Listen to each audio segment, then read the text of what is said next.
कहा है कि लोक लाज ना कीजिए, निर्भय हो रहिए, जो मन चाहे राम को तो दासा तन धरिए। लोक लाज मर्याद जगत की, तिणके ज्यों तोड़ बगावे, जब कोई राम भगत गति पावे।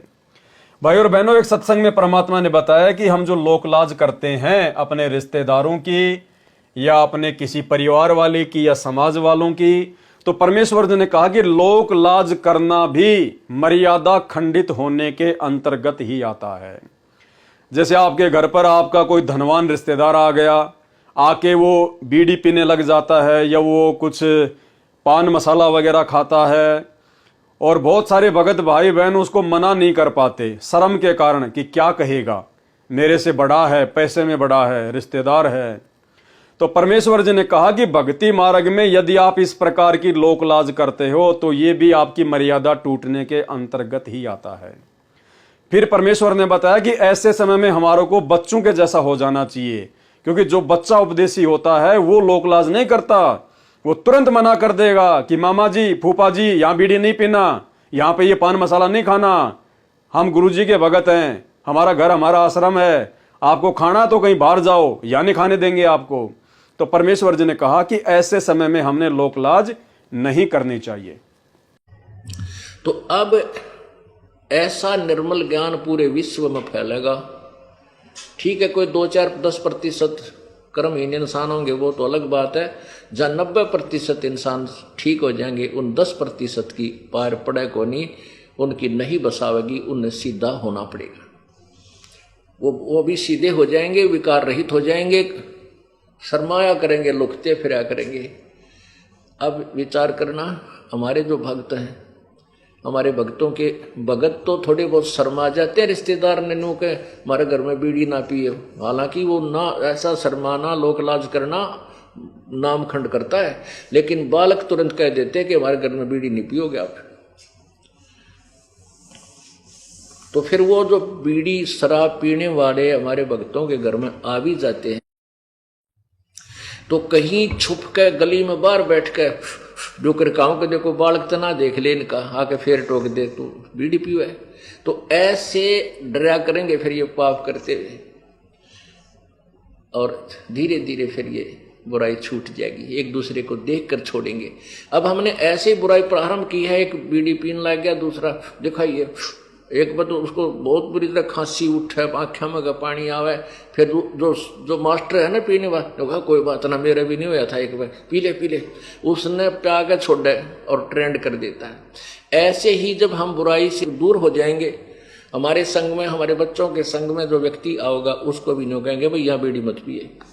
मेरा धुआं चढ़ता है, मुझे नुकसान होता है, हमारे घर में हानि हो जाती है, तो फिर वो अब शर्मा कर छोड़ देंगे बुराइयों। एक भगत कह रहा था जी, हमारे सारे घर में जो ना मांस खाते थे, हम भी खाते थे, अब ज्ञान हुआ तो मैंने मेरी माँ ने, बहन भाई उन सब ने नाम ले लिया, मेरा पिताजी ना मान दे, तो हमने बनाना ही बंद कर दिया। तो वो ढीठ है, बाहर तिल्ला होगा होटल पर बनाया, और वहाँ जो खाने लगेगा ना, जब वो छोटा सा लड़का है मेरा, वो जाके दादा आज तू ये मुर्गे का मांस खाता है, एक दिन मुर्गा तो तू मुर्गा बनेगा, ये मनुष्य बनेगा, तुझे खाएगा। तो 1-2 बार तो उसने धमकाया, फिर वो जब भी खाता दिखा, जब पहुंचा तो बुढ़ा फिर छुप के बाथरूम में बैठ के खाने लग गया, कुआड़ा मूंद के, अरे छोड़ता नहीं। इस प्रकार विचार करके दंडवत प्रणाम करें, मन में किसी प्रकार का संकोच ना रखें, संसार की बातों पर ध्यान ना दें, सतगुरु ज्ञान को आधार बनाकर, किस चीज को आधार बनाकर? सतगुरु के ज्ञान को आधार बनाकर भक्ति करें। और ये ज्ञान आधार भाई और बहनों वर्तमान में केवल सत्सेवकों के पास में है। अभी जो 46 नंबर का सत्संग आया है, 45 या 46 नंबर का, उसमें गुरुदेव भगवान ने एक जगह जिक्र भी किया है कि वर्तमान में ज्ञान आधार तो आगे गुरुजी कहना चाह रहे थे कि केवल सत्सेवकों के पास में है, साध संगति में है, लेकिन आके गुरुजी चुप हो गए, क्योंकि मालिक अंतर्यामी थे, उनको पता था कि अगर मैंने साध संगति या सत्सेवकों का नाम ले दिया तो ये काल एजेंट सतलोक आश्रम मैनेजमेंट हरियाणा वाले नाराज हो जाएंगे। लेकिन आप जब इस लाइन को सुनेंगे जिसमें परमात्मा ज्ञान आधार का जिक्र कर रहे हैं,